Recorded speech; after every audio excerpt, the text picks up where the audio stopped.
kesempatan kali ini kita mau ngebedah atau kita mau ngebahas nih film Dua Garis Biru dari kacamata atau lensa ilmu komunikasi. Dan di sini kita bersama Tasya, bersama Zulfa, bersama Siti, bersama Ima, dan bersama Usi. Kita mungkin nggak lama-lama, kita langsung aja. Mungkin pembahasan pertama kita akan langsung ke Siti. Oke, kita akan membedah film Dua Garis Biru yang dapat dianalisis melalui beberapa paradigma teori komunikasi. Itu ada paradigma mekanistik terlihat saat film dipahami sebagai penyampaian pesan satu arah dari pembuatan film ke penonton. Nah, setelah itu ada paradigma interaksionis, yaitu tampak melalui interaksi simbolis antar tokoh yang memicu konflik. Sini juga ada paradigma psikologis muncul dari kecemasan, rasa bersalah, dan tekanan batin para karakter. Di sini ada paradigma kultural sangat kuat karena film menampilkan nilai budaya Indonesia, tebu seksualitas, budaya malu, dan konstruksi gender. Oke. Oh iya, sempat dengar nih Kak, katanya dulu film ini tuh sempat mau diboykot karena katanya takutnya banyak remaja nih yang ngikutin dari film ini. Kira-kira itu tuh maksudnya apa, teori apa ya, Syah? Nah, itu contoh dari cara pandang teori jarum hipodermik, teori klasik yang menganggap media itu pengaruh langsung, dan sehingga tuh kayak penontonnya takutnya bisa meniru dari filmnya itu, sehingga dikhawatirkan dari film ini dapat membawa pengaruh yang buruk.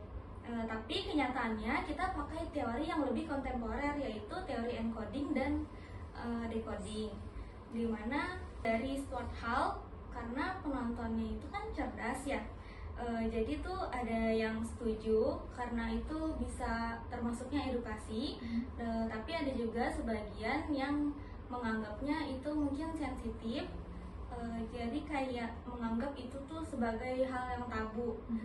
Tapi dalam film ini tuh jadi membuat pesan yang semoga semua orang itu bisa menerima secara mentah-mentah arti dari film ini.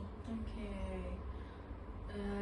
Hubungan Bima sama Dara di film ini tuh kan agak renggang nih ya, atau canggung akibat terjadinya dari kejadiannya itu.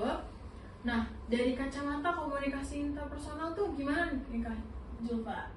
Iya, dari komunikasi interpersonal ada tuh yang namanya teori manajemen privasi komunikasi, di mana Bima dan Dara punya yang namanya batasan privasi, yang dimana biasanya mereka berkomunikasi berdua, tapi ketika garis dua itu muncul, yang dimana memperlihatkan kalau mereka tuh akan ada yang namanya orang ketiga di antara mereka. Nah, dari situ mereka tuh langsung kayak, wah, bingung nih mereka. Kenapa? Karena mereka tuh dipaksa menceritakan hal-hal itu yang benar-benar di luar dugaan mereka deh ke orang tua, terutama ya orang tua. Ya. Tapi masalahnya dari mereka itu sama-sama belum punya yang namanya kemandirian komunikatif untuk menjelaskan itu semua tanpa rasa takut. Kalau hubungan mereka sama orang tua mereka masing-masing tuh gimana sih Pak?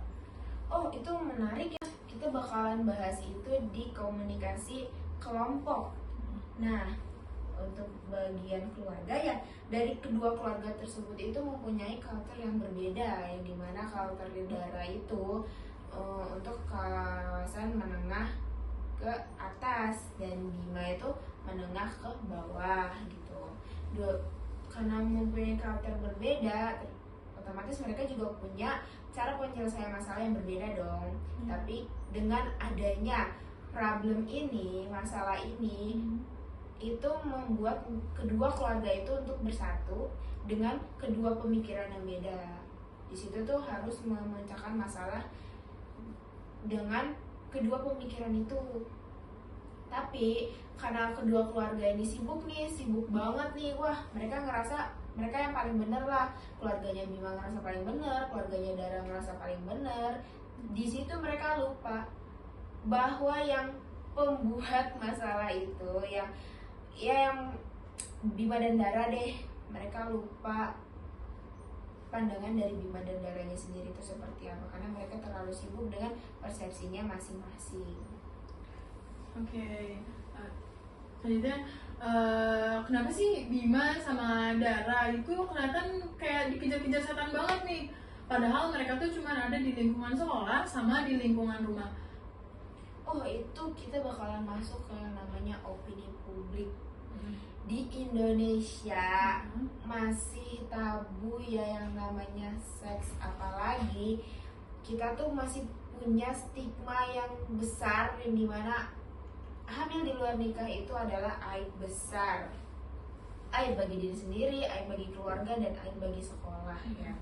Nah, karena aib ini nih itu bisa disebut yang namanya spiral keheningan atau spiral of silence. Nah, karena masyarakat punya stigma yang seperti itu, Dara dan Bima itu mempunyai ruang yang kecil, ruang kecil yang dimana mereka tuh nggak bisa kemana-mana. Mereka merasa dikucilkan karena tekanan-tekanan dari orang-orang sekitar itu. Oh iya sih, benar juga ya. Soalnya pada saat kejadian itu tuh Dara langsung banget dikeluarin dari sekolah itu ya. Nah, kalau itu tuh termasuknya ke opini publik juga, Jo? Iya, itu tuh opini publik, lebih tepatnya ke sekolah ya. Karena sekolah itu kan institusi yang sangat menjaga citra di mata publik. Media massa sering banget tuh ngebingkai remaja hamil di luar nikah itu adalah pandangan yang negatif. Entah itu remaja itu, kita nggak tahu nih latar belakang remaja tersebut bisa hamil seperti apa tuh kita nggak tahu, tapi berita atau media tuh selalu yang namanya membingkai hal tersebut menjadi hal yang negatif tanpa tahu asal usulnya. Nah, dari situ sekolah itu biasanya nggak mau nih yang namanya sekolah tuh namanya tercoreng. Nah, karena nggak mau tercoreng itu, mereka biasanya dikumpulin keluarganya, diceritakan, diambil solusinya. Mereka pasti mikir dong, aduh nih sekolah udah bertahun-tahun dibangun, masa harus jelek karena ulah dua orang itu. Nah, itu tuh yaitu yang kita sebut agenda setting media, masuknya ke kebijakan publik ya. Jadi ya sekolah juga maunya pasti yang baik-baik ya, namanya yang baik-baik. Karena tadi yang dibilang Dara dikeluarin ya, karena kita udah diobrolin lagi, daripada keduanya dikeluarkan ternyata masih bisa dinego nih. Oh yaudah Dara aja yang dikeluarin daripada dua-duanya dikeluarin, karena yang namanya masa depan kan masih panjang ya. Kalau dilihat-lihat juga untuk ya namanya juga Indonesia perempuan sama laki-laki itu beda ya. Iya benar banget. Kalau dibahas lebih panjang lagi. Yang namanya perempuan ya hamil aja di rumah ngurus anak, jadi sekolah tuh pasti berpikir kayak oh yaudah Bima aja yang lanjutin karena nanti Bima harus kerja, harus kuliah karena untuk membangun keluarganya. Oke. Terakhir nih Kak, kira-kira pengaruh dari media sosial sendiri itu gimana ya, Mak? Sekarang kan zaman sudah makin berkembang ya, teknologi juga udah semakin canggih. Terus juga ini kan eranya juga udah teori media baru ya, dimana adanya konvergensi media. Jadi netizen itu tidak hanya sebagai penonton, tapi dia juga bisa membuat konten seperti bedah adegan atau nge-tweet di Twitter atau bahkan bikin video-video edukasi di TikTok. Terus penonton juga berubah nih jadi produsen sekaligus konsumen informasi, di mana yang memperpanjang napas film ini di area digital. Oke. Oh, jadi intinya tuh film ini tuh nggak cuma ngebahas tentang garis dua ya Kak, tapi film ini juga ngebahas tentang gimana sih rumitnya komunikasi sama orang lain. Oke. Betul banget ya. Jadi sebenarnya film ini tuh ngingetin kita kalau sebenarnya masalah besar itu bukan karena kejadiannya aja ya, tapi juga karena komunikasinya itu yang kurang, komunikasinya itu yang nggak jalan. Semua karakter di sini itu kurang komunikasi, jadi gagal ngobrol jujur di waktu yang tepat. Kalau saja dari awal ada ruang buat ngobrol, buat diskusi, buat terbuka dan nggak saling ngejudge, mungkin nggak bakal sejauh ini ya. Benar banget. Yang namanya ngobrol sama keluarga itu penting guys. Kalian buat teman-teman di rumah ya, ngobrol sama keluarga itu penting. Betul Yang banget. namanya duduk ngobrol nggak usah sama keluarga deh, sama ibu deh ya. Ya menurut kalian kalian deket sama siapa? Sama ibu atau sama ayah? Ngobrol lah, cerita lah keseharian kalian gimana, jangan dipendam sendiri. Betul banget. Jadi pelajarannya itu simple tapi sangat dalam ya teman-teman. Seperti itu. Oke.